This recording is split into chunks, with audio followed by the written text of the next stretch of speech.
Yesterday, I ran out and did some photography with a very old lens. It's a 400mm f5.6 Sigma Apo macro lens. This lens was probably made in the early 1990s, and it's Canon mount, and I used it with an MC11 adapter on a Sony A7R4 60 megapixel digital camera. I paid just under $200, $172.77 for this lens. It had a small scratch on the front element. It's sticky. It's kind of hard to open the lens hood that's built in because it sticks to the body. Sigma was known as a budget third-party lens maker back in the 1980s when I started photography. They made some major advances, and the Apo series was at the time like a real good budget way to get into a decent lens.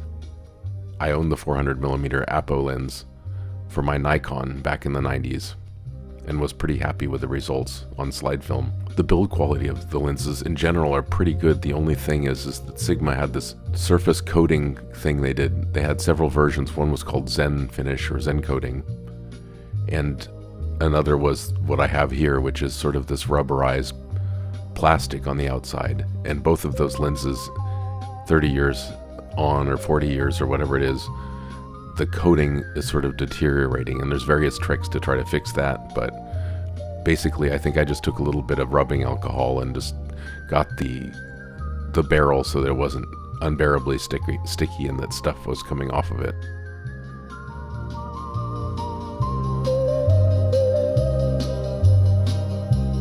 And though the dust be falling upon the silent field, I hear a faint voice calling from joys that time concealed. Too late, too far to yield.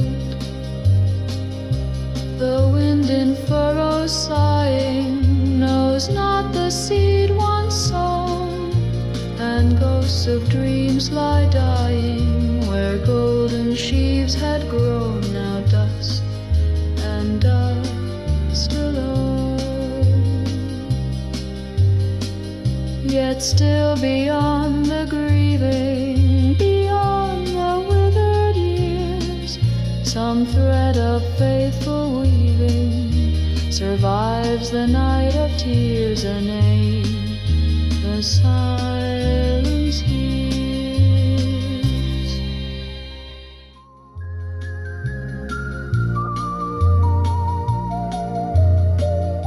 So what's my verdict? The Sigma 400mm Apo macro lens is a pretty compelling purchase. It's very inexpensive. It's sharp, even to the edges. It has buckets and buckets of bokeh. The downsides are that the autofocus is not super accurate. I've caught a number of images where I intentionally used autofocus set to a specific point, and that point was not in focus, and there was slight back focusing on occasion.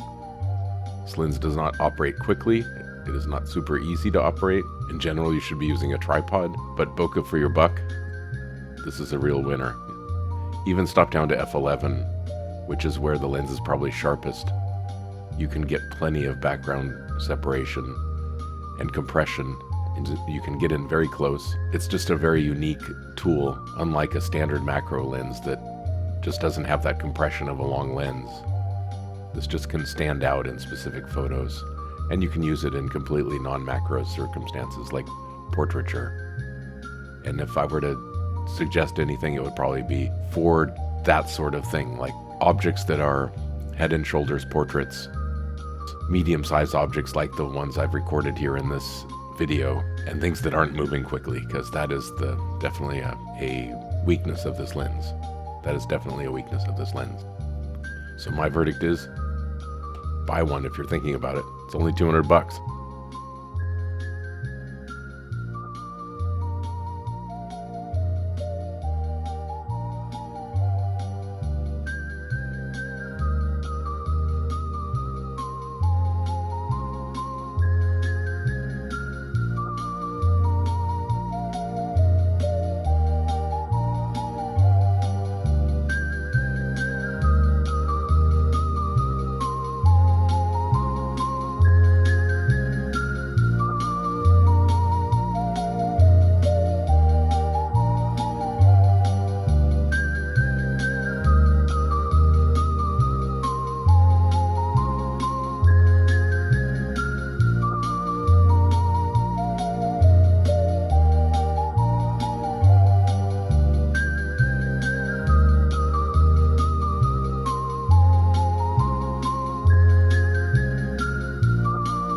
Copyright Michael Halberstadt, 2025.